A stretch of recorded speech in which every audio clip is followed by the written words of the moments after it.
Woodside. Wide open again. It's Evan Rodriguez, his big tight end. Evan Rodriguez for the second time in this game.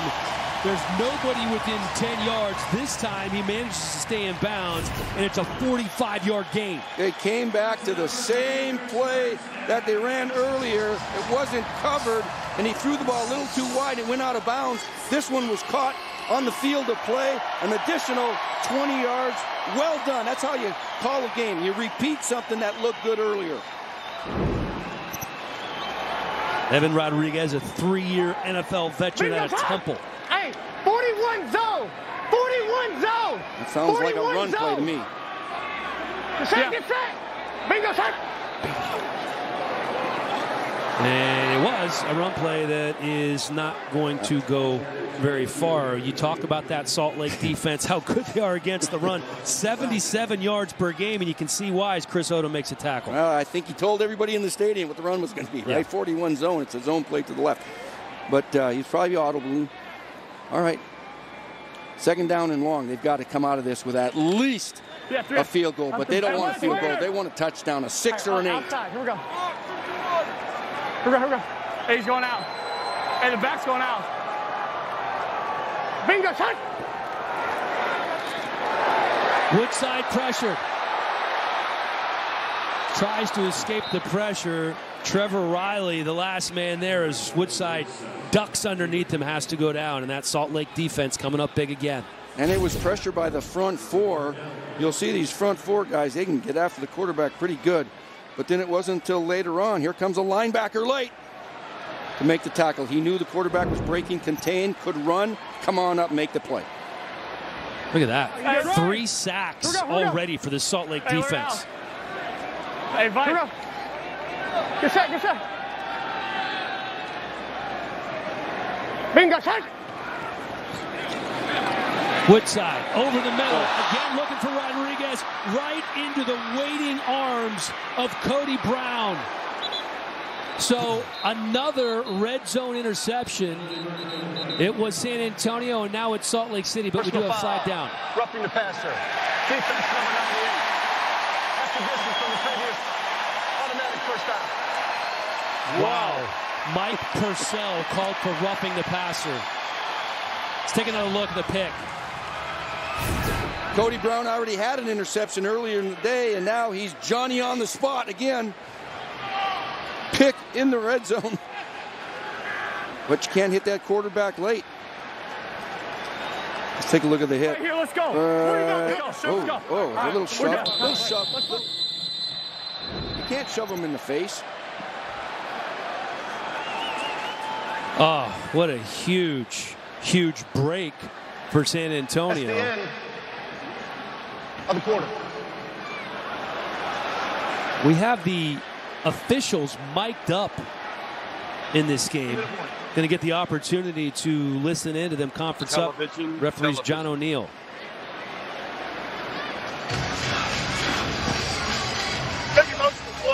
Okay, guys. Guys, each team has 2 timeouts, correct? Tam, we're going to play the next 2 minutes with 1 ball. You own it sideline to sideline, okay? Terry, you own the replays, all right? I've got him. Injured players, automatic timeout. We have a penalty or the ball goes out of bounds. We're going to start the clock on the snap, all right? No substitution mechanics inside 2 minutes, okay? 10-second runoffs are in play now. 2 minutes, right? No back-to-back timeout. And 4th down fumble rule applies to both offense and defense, okay? Any questions? We good? Here we go. I like that little huddle up by the officials. There's line judge Tom Eaton talking to Mike Riley. Remember your timeouts. All instant replays will be initiated from the booth, so please do not throw your flag. I will keep it in my pocket. Okay. No, that's good. Thank you. I'll keep it in my pocket. That's great. Yeah. That's good stuff. That's great. We've never seen this before, Mooch. This is a first. And hopefully that will last. We do have some rules that are a little different than the other leagues. That was great. Here we go. Hey, this way, this way. All right, new life from the 9-yard line for San Antonio. Keeping it on the ground. And nowhere to go for Farrow. Again, that Salt Lake defense stifling the run game. Greer Martini out of Notre Dame, the middle linebacker, and John Timu from Washington in on the stop. Yeah, only, what, 18 yards rushing. It's hard to run against these guys. Patient, Cam. Hey, left. Hey, trio. Here we go. Bingo, set. Going to the air on 2nd and goal from the 14. Again, it's a tight end open. This time it's Cam Clear. Coming off his best game of the season at 5 catches for 45 yards last week. Cam Clear, Mooch, 6'5", 280 pounds. 80. I'd like to tackle him in open field. Got to go low. 6-6 ball game here as the first half set to wind down. San Antonio threatening. This room definitely needs a rug. Something to take it from okay to OMG. I found the perfect rug at the perfect price here at home, where you'll find every style with the biggest selection at the best prices.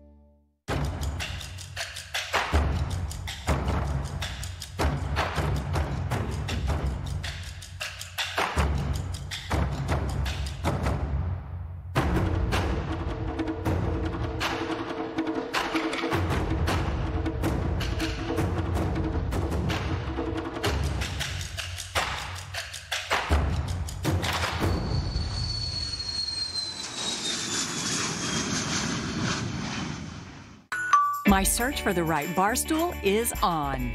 One where I'll be sitting pretty. This one, the perfect bar stool at the perfect price. Here at home, where you'll find every style with the biggest selection at the best prices. Dennis Erickson going to be leaning on his defense here. The former Seahawks head coach and 49ers head coach, Mike Riley, former Chargers head coach there. Here's the concept right now. Touchdown, check down. We're going to call a play that'll score a touchdown. If you don't like it, if you get pressure, check it down. We'll kick the field goal. Hey, okay. Bingo, take. Here's Trey Williams. You can see the burst. But he's wrapped up by Timu. Playing it very safe right there. You want to take the lead. All right, so timeout called. What are we doing here? We going for it on 4th down, or are we going to kick the field goal? I think they're going to kick the field goal, take the lead. What do you do here, Mooch? You like that? I would have thrown the ball to the end zone last play, okay? Call a play, some kind of double post or whatever that is that you like, 4 verticals, whatever. And if it's not there, check it down, and then you end up with a field goal situation like this. But at least you give yourself a chance to score the touchdown. The draw play or the run play against this stout defense is difficult. Nick Rose on to attempt the field goal. He's perfect. Doesn't miss on the season. 11 of 11 coming in.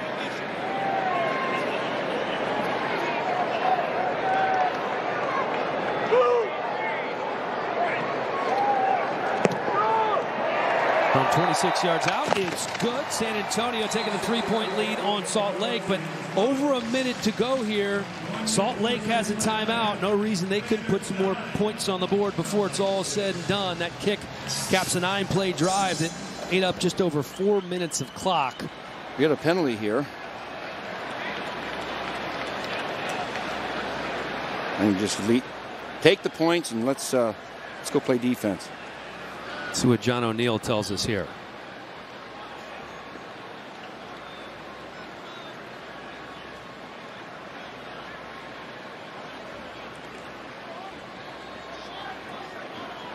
All right, what do you got, John? Holding. Defense. Half the distance to the goal. Automatic first down. Wait a minute. Wow.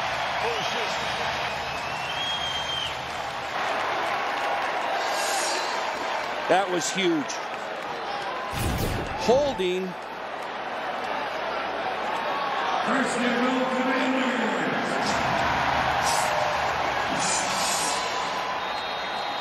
Boy, maybe we can take a look at that again. Maybe it looked like inside defensive lineman was grabbing somebody. That doesn't make sense.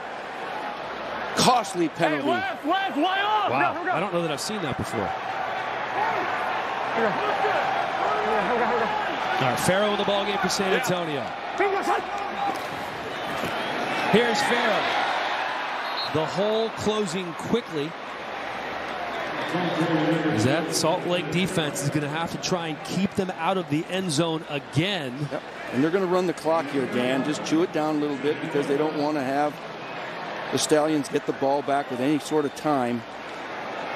Ken Farrell, he is the workhorse, man. He had 30 carries against Birmingham when he was the offensive player of the week. 142 yards, 30 carries. Here we go. Kenneth Farrell the second. Come on, not 10 seconds. Here we go. Yeah, here we go. Here's Farrell again, trying to squirt into the end zone, but he's stacked up before he can cross the goal line. Mike Purcell, Tenny Palapoy saying, Antonio, they're first.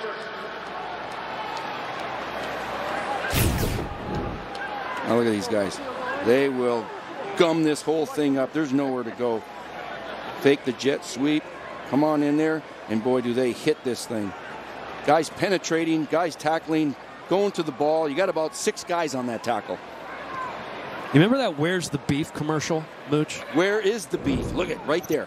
Purcell, Salinga, Palapoy. A lot of beef on that D-line. Yeah, Purcell, he played for the Niners for a while. Salinga, he played in the league. He was with the Super Bowl champs, New England, and you got all these guys. They've been there, done that, boy. They say, come on, bring it. There's a look at Palapoy. And So we didn't even mention Carter Schultz, by the way, who's the leading sack leader in the Alliance. So what I'm doing here is I'm going to play action pass. I'm Personal not. foul. Defense number 51. Half the distance to the goal. Automatic first down. That's Greer Martini. Personal foul. Personal foul call on Greer Martini after defensive holding on the field goal attempt. So you might go for quarterback sneak or slam it in there because you have another timeout to take if you don't make it.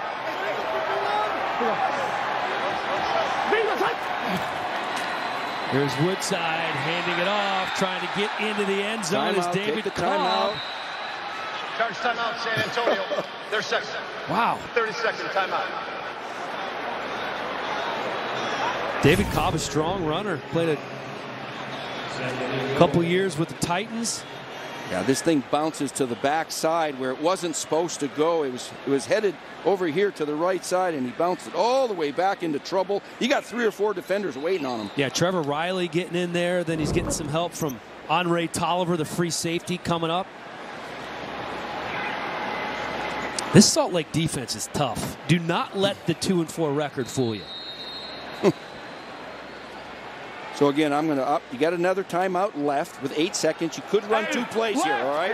They might throw a little fade, see if they can pop it up for a touchdown, or run it again. You don't make it, another timeout.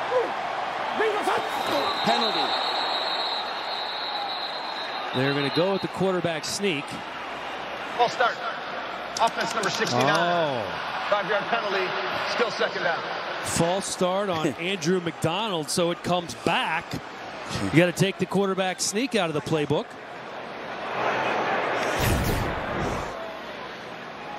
All right, let's see what we got. Hey, it's a good call. And it's not a hard count. You would never hard count as a quarterback down here inside the 1. You're not going to gain anything, right? All right, now we're on the 5. We got to throw the ball. It's going to be play action. Throw it fairly quickly. We don't get into a scramble drill here because you want to be able to have another play if this one doesn't work. Take a look at it. Not there. Throw it out of the end zone. Third and final charge. Timeout, San Antonio. 30-second timeout. So Woodside coming over to chat with Mike Riley. Weeknights on NFL Network, you can take an in-depth look at all the top prospects in this year's NFL Draft. It's Path to the Draft. Weeknights at 6, only on NFL Network. Bucky Brooks, Daniel Jeremiah, 2 of the very best in the business. Brian Baldinger on path to the draft this past week. Baldy's breakdowns, Mooch, I know you checked those out. They're awesome. I love them. Good football intelligence by Baldy. So they're going to just kick the field goal here. Wow. Playing it safe, getting the 3 points. Yep. This one will be from 24 yards out for Nick Rose. And it's good, so I would call that victory Salt Lake defense, all things considered, wouldn't you? Because it was a field goal earlier, and then we had all those penalties and all those plays, and it comes down to another field goal. So I guess no harm, no foul, except Salt Lake doesn't get the ball back with any kind of time. Were you surprised they didn't take one more shot? Yes, I'm very surprised. I would have definitely, with 8 seconds, you can throw an incomplete pass and still have 2 or 3 seconds left, and then kick the field goal if you need to. But if it's there, you throw the touchdown. But if you get sacked, the half's over. So you have to have faith in your quarterback. Yep. And make the right decision there. Well, we talked about defenses in the open, and the defensive they showed up for both teams in this game. Showed up and showed out. San Antonio up 9-6. It has been a defensive battle. San Antonio on the ground, 14 carries for just 21 yards in the first half. This Salt Lake run defense could allow 77 yards per game coming in, doing its job so far. Jason Fisher with San Antonio head coach Mike Riley. Coach Riley, your team goes into the locker room with a lead at halftime, but you got to be a little frustrated about not being able to get it in the end zone. There are a lot of chances. We had chances galore down there, and it's not good to pass up those kind of opportunities, and the procedure penalty hurt us for sure. Now, we knew this would be a defensive battle. It has been so far. What's your message to your offense here in the second half? Well, what we got to do is go in and find some runs that we can run and get some reliability there, and then just shore up what we can do and would like to do in the passing game. All right, well, good luck in the second half, Coach. Okay. All right, Jason, thank you very much. Mike Riley's troops going into the locker room with the lead. That's what's important. Certainly some things to clean up. The Salt Lake Stallions defense has been stout.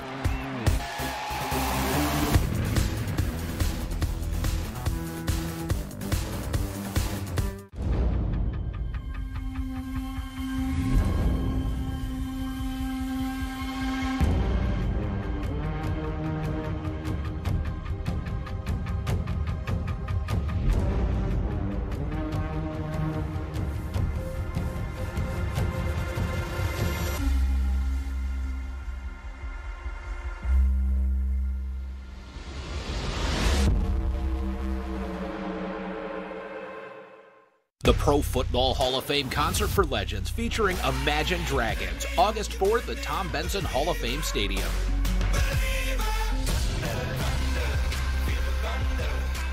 Tickets are on sale now at ProFootballHOF.com. Grammy Award-winning Imagine Dragons, live August 4th in Canton. Be there. Tickets are on sale now at ProFootballHOF.com.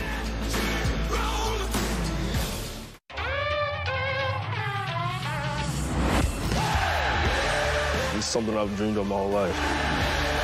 Touchdown! I love this game. It's always been a part of my family. I'm ready to show the world what I can do. On the field, I'm the best defensive player in the country. Being able to do something that you love, something that you can't pass up.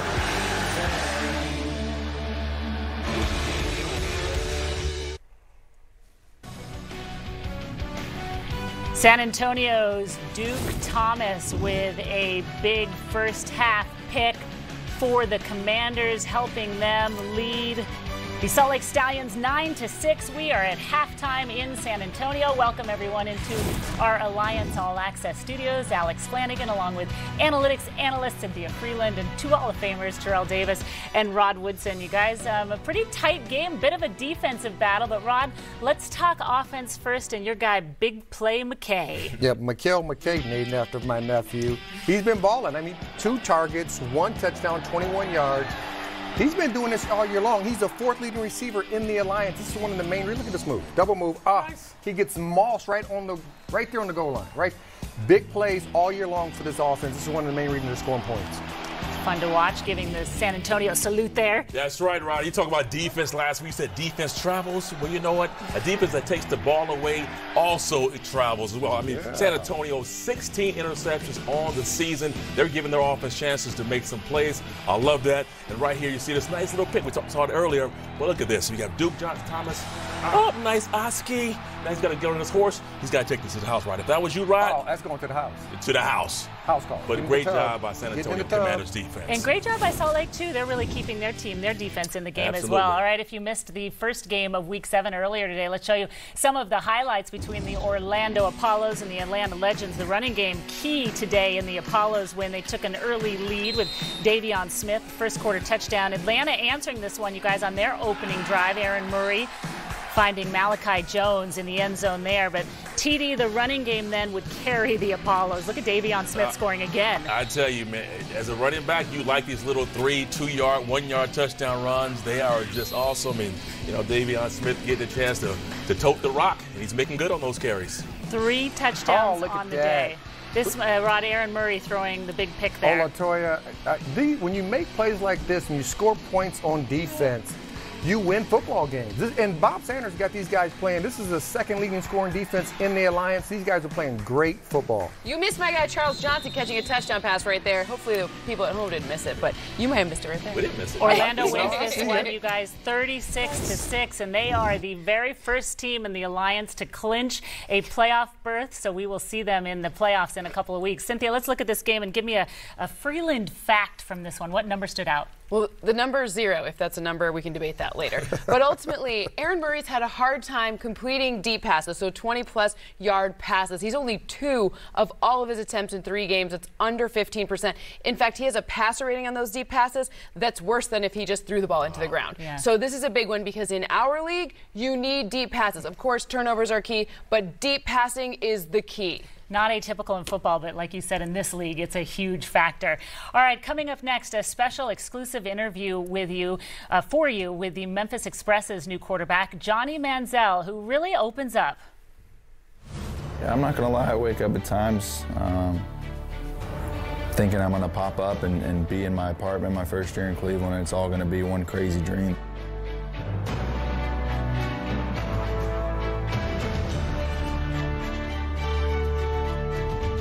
Well, my parents met in Texas, then they moved to Washington. They had me at Fort Knox. They keep all the gold there.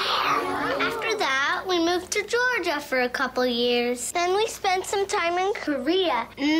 Seaweed snack. Ew. And now we live here for good. Our members call many places home. Oh, lots of questions. So we made owning a home easier. Navy Federal Credit Union. Our members are the mission. In an era of online retail where everything is just a few clicks away, buying a car should be no different. That's why at Carvana, you can buy a car 100% online. We made it easy to browse, view, and buy from over 10,000 cars. You can even trade in your old car, all while binge watching your favorite TV show. Afterwards, we'll deliver your car to you. Or you can pick it up from one of our car vending machines. Either way, your car comes with a 7-day return policy. So grab a seat, relax in your comfy pants, and enjoy the new way to buy a car at Carvana. This land is your land, this land is my land. From California to the New York Island, from the Redwood Forest to the Gulf Stream waters. This land was made for you and me. Well, as we all know now, it was a meteoric rise for Johnny Manziel, Johnny Football, from being the first freshman to ever win the Heisman Trophy in 2012 to being a first-round draft pick by the Cleveland Browns in 2014. But after that, it was all struggle all the time for Johnny Manziel. He's now playing in the Alliance, and this week he sat down with us and opened up about some of the things that he's gone through. It all happened so fast. To be a national phenomenon, you know, all the things that came about at that time, it was rock star status, and probably for the first time in my life I got really caught up in doing whatever I wanted to do when I would do it. outside of football. You know, it just slowly compounded and got to a point that, you know, it exploded. Yeah, I'm not gonna lie, I wake up at times thinking I'm gonna pop up and be in my apartment my first year in Cleveland, and it's all gonna be one crazy dream. I had a lot of people that I look back at Cleveland, you know, that tried really, really hard to help pull me out. And I was just stubborn. You know, I have a lot of regrets about my time there for sure. What's done is done. You know, I've made a multitude of mistakes. You know, I've tried my best to, and will continue to try my best to make amends to the people that I feel I've wronged over the course of my life and move forward without trying to make some of the same mistakes I made in the past. But the big headline coming out of Week 6 is Johnny Manziel has joined the Alliance, folks. He signed a standard contract on Saturday. He will be playing for the Memphis Express, and the big question now. I think everything happens for a reason, and this has definitely happened for a reason. I think when I sat down and talked with people here in the league about coming here and spoke honestly about everything that's happened and about where I'm at and about what I feel I need to succeed, that's when I got the stamp of approval. If I would have come in and, you know, been wavering or trying to navigate through certain things, it would have been a lot different story. But listen, it's very public what's happened to me. I acknowledge that. I don't hide from it. I don't run from it. You know, I've been a very bad person at times. I've made a lot of mistakes that I'm not proud of whatsoever. But today I feel like I've been all right. Yesterday I feel like I was better. You know, today I feel like I was better than yesterday. One day at a time, stack bricks, see if we can't build a house when it's all said and done without blowing it over. Certainly sounds like a person who deserves a second chance. We'll see if Johnny Manziel plays for Memphis on Sunday. Also on Sunday, we have the second part of our sit-down interview with Manziel. And in that exclusive interview, he opens up about what it's like to play under Mike Singletary. I remember when I was talking to Mr. McKay, he said, Mike Singletary really wants you. Mike Singletary, the guy I used to hear about that would crack face masks and helmets open at Baylor, the Hall of Fame linebacker that's the biggest legend ever. He's a great person, a great man. I feel like I can learn a lot from him. The second half of Salt Lake, San Antonio from the Alamo Dome. The Commanders leading the Stallions right now, 9-6. Dan Hellie and Steve Mariucci coming your way right after the break. Steve Mooch Mariucci. The Alliance is a dream come true, an opportunity to prove to the powers that be that you can play football. Great throw, great catch. Pushing his way in, working that right sideline. That's a touchdown. Welcome to Good Morning Football. We're going to have some fun here. Oh, baby. I'm looking at pure entertainment value. Who's coming with me? So many awesome guests here on the show. Calm down. Relax. I think the best is yet to come. Hey, what you bringing to football? Freshness? You want to show how the ATL do? Bring it. That way. Can I bring my swag? Superpowers? Kill 'em. Can I bring my crew? Bring 'em. We meet again. Hey, maybe. Hey, maybe. You ever see me? They start going crazy. Can I bring? Definitely bring that. They're bringing it. How about you? What do you bring?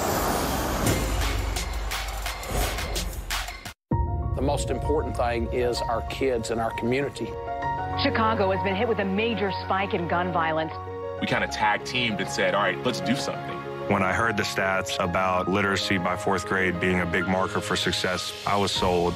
It's really about bridging that gap with the law enforcement. It's about laying a foundation to be able to create change and be able to change lives. Our kids need to see somebody that look like them, that went through what they went through.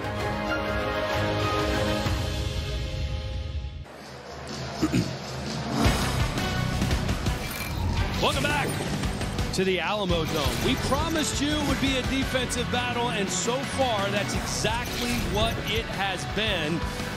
An interception by each team, a 3-point ball game, and the defense has been stout for both the Stallions and the Commanders. The Commanders coming in looking to wreak some havoc without a couple of very good defensive backs, but it didn't slow them down, Mooch. Yeah, we saw some real good open field tackling, great pursuit to the ball. The Commanders only gave up 21 yards rushing. Looks like they're playing with 12 guys on the field. Very stout. And you talk about the Stallions defense. Well, they came in the game leading the league in rush defense. And, you know, they didn't disappoint. They're all over the place. It's so hard to run the football against either one of these teams. Excellent defenses.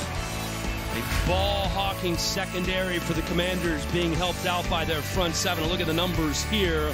1 turnover each. And the way that the Stallions have been turning the ball over the last couple of weeks, 1 turnover in the first half, much better than they've been doing in the past.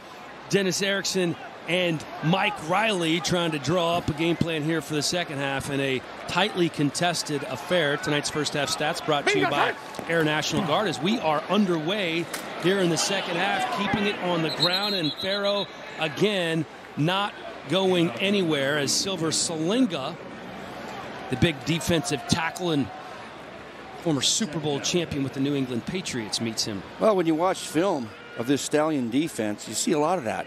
You see a lot of no gains in the run game. 1 yard loss, penetration. And then when you get third and long, they're really good at rushing the passer. Hey, Vice. Go. Hey, watch this. Come help me on this.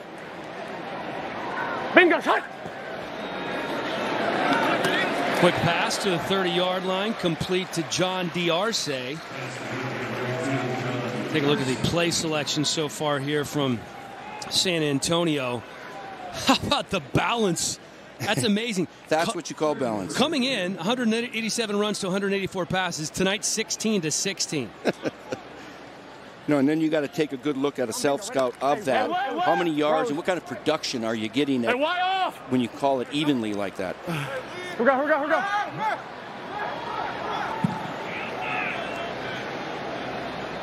Bingo, shot. Woodside on 3rd and 3. Out to Farrow. And Farrow stopped short of the first down. Trevor Riley knocking him out of bounds. Got a flag on the field. We do. During the play, personal foul, unnecessary roughness. Offense number 72. 15-yard penalty, still 3rd down.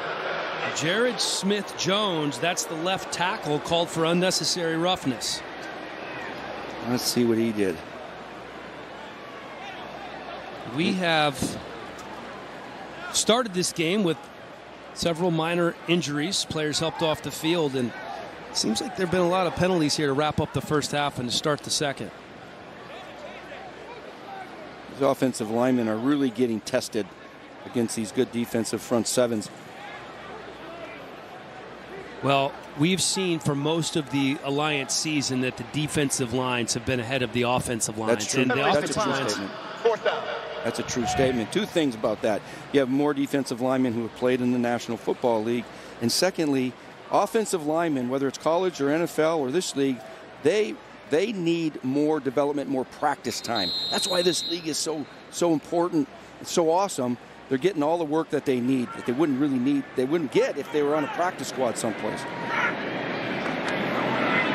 Joseph Zima. Punt fielded at the 30-yard line by Mobley.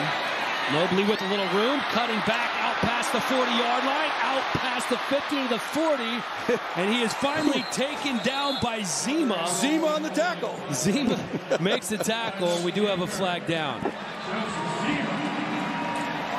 We'll tell you what the penalty is after the break. Just an outstanding return by Mobley. During the return, illegal block in the back. Return team number 52. 10 yards from the spot of the foul. First down.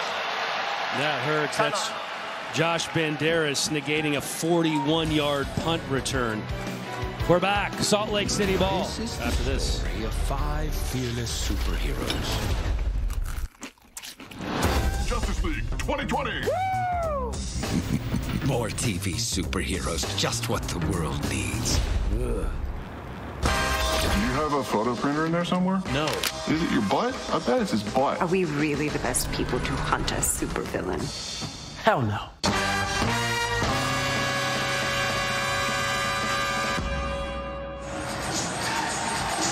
Let's check in now with Jason Fisher down on the sideline. Jason.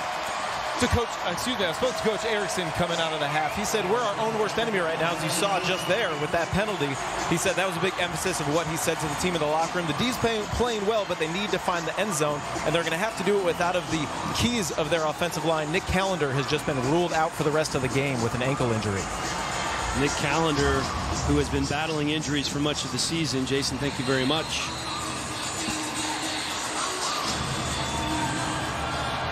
The Salt Lake offense struggling to get something going on the ground, as is the San Antonio offense. Starting this drive from their own 32. Woodrum, complete. Pearsonell picking up about 4. It's taken down by Joel Lanning. Lanning leaving the game earlier with an injury. A great story. Former college quarterback at Iowa State turned linebacker. He went on to lead the Cyclones in tackles and was a first-team All-American at linebacker. He was a quarterback. How about that? 180! Pass caught on 2nd and 5 by Brian Timms. And he's close. They give it to him? I don't think so. No. I think it's going to be 3rd and short. That must have been that was a faux signal. And the Commanders are just playing real zone coverage, forcing the check down and coming up and make a tackle. They're not going to give up the deep play. 3rd and about 2 feet. Monday. Teron Ward in the backfield. Ward gets the call, and Ward squirts his way to the first down, picks up 2. You know, and I'm surprised that he's in here on short yardage because he's their home run hitter now. He's the fast guy that can go the distance at any time. He's not the biggest guy at 5'7", 201 pounds, but they trust him, and they're finding a crack, making the first down. Teron Ward again signed just a couple of weeks ago because of all the injuries in the Salt Lake backfield. Brandon Oliver, Matt Asiata, done for the season. Woodrum has a man. That's complete. And out of bounds short of the first down is Tanner Baldery, the tight end. And they've done this earlier in the first half where they fake one way and come on out with the quarterback the other way. And you've got a little crosser behind the line of scrimmage. These are easy, high completion percentage throws. Move the quarterback out of the pocket, change the launch point. I expect to see more of that from this team. Talk about the high percentage throws. Woodrum looking at the numbers here, 14 of 17. 116 yards of that pick. Fakes the handoff. Wide open. And that was a first down pickup for Nick Truesdell. Yeah, similar concept. Fake the run in here, and away you go. You got a guy coming behind the line of scrimmage. This time it's a tight end. Wide open. Now I want to see him do it to the left. Not everybody can do it to right and left, but Woodrum ought to be able to do that. How about Truesdell? He's been targeted 20 times this year, and he has 20 catches. You don't hear that very often. 20 for 20. Monday. 180. Guanyo in the backfield, fresh set of downs. And Guanyo, a hard-fought 1-yard gain as Nick Temple among those in on the tackle. Both of these offenses seem to be playing it pretty close to the vest. You know, not taking a lot of chances. Last couple games, we saw the Stallions shoot the ball down the field, take some shots. They haven't really done that much. I expect that sooner or later that's going to happen. Might happen now. 2nd and 9, maybe a good time. 3 wide receivers to the left for Woodrum. And that's tipped at the line of scrimmage, trying to get it to Denham. And he was open. Winston Craig getting a big hand up in the air. These defensive linemen are very well schooled at if you can get to the quarterback, yeah, sack him. But if you can't, if you have a stalemate, get your hands up. Play here, swat it down. That's well done. Winston Craig played his college ball at Richmond. Spent a couple of years on the practice squad with the Eagles. Can't take a sack or a penalty now. You got to have positive yardage for the field goal attempt. On 3rd and 9, nothing going. Looked like Woodrum was a little bit frustrated. Don't know if it was a miscommunication with his wide receiver or he just misfired. Looked like he was expecting his receiver to pull up in that hole. They're talking about it. Number 63. Yeah, you got this guy just stayed on the stretch. Miscommunication in some way. All right, now we have a long field goal, 52 yards. You know, like Bertolin from 52 out. He got it. Wow, he split him. That was perfection. And look what we have here. A tie ball game once again. 9-9 here in the Alamo Dome. A defensive affair. Nip and tuck the whole way. Nothing comes easily. That's what happens in golf and in life. I'm very fortunate that I can lean on people, and that for me is what teamwork's all about. You can't do everything yourself. You need someone to guide you and help you make those tough decisions. That's Morgan Stanley. They're industry leaders, but the most important thing is they want to do it the right way. I'm really excited to be part of the Morgan Stanley team. I'm Justin Rose. We are Morgan Stanley.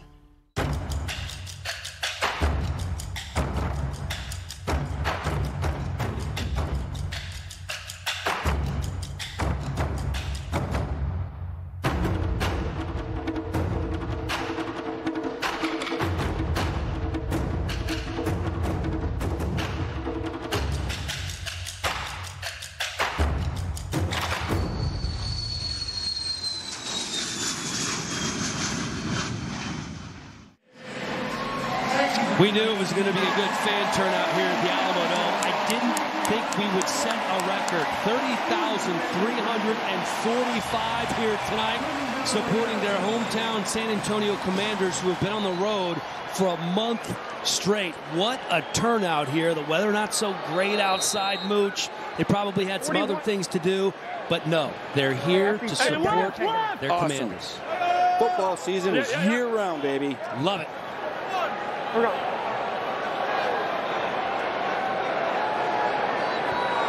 Bingo shot. Woodside with time. Short pass to Farrow. Nice tackle in the open field made on Farrow as he goes down right away. That was Henri Tolliver, the free safety. And what he wanted to do is throw the ball to the deep in route behind Farrow, but he just didn't feel like he had enough time. Receiver came wide open, but the pressure is going to make the quarterback check it down early, which happened right there. Three. Hey, left. One off, one swap. Bingo shot. Fakes the handoff to Farrow. Here comes the pressure. He's going down. Denny Palapoy getting a little help from Silver Salinga. We talked about that beef up the middle for the Salt Lake defense. Here it comes. Yeah, you said, where's the beef? Where's the beef? Here it comes. You can't double everybody. That's just relentless from both sides. Watch him come from over here. Whoa, there was a right hook. Did you see that? Wow. That looked like Reggie White to me. I used to have him when I was in Green Bay. Wow. For Andrew McDonald on the receiving end of that. 3rd and 19. Over the middle. Complete to Rodriguez. Out to about the 24-yard line. Let's check in with Jason Fisher down on the sideline. Well, this Salt Lake defense is amongst the best in the league, and I spoke to defensive coordinator Ronnie Lee. He said every Sunday after a game, he gets the defense together and plays something called the BAM tape. It's the biggest hits and defensive highlights of the week. Definitely that last sack is going to make it. The teammates kind of call it the Carter tape because Carter Schultz is leading the Alliance in sacks. However, someone else got some love just there on that last play. Yeah, created due in part to the fact they were double teaming Carter Schultz, so even on that play, he's probably going to get a little love as we wait the Joseph Zima punt. And Mobley fields it at the 30-yard line. Nice return before, and it was called back by a penalty. Breaks a tackle there. He has another dandy here as once again, just as he was before, is driven out of bounds by the punter, Zima.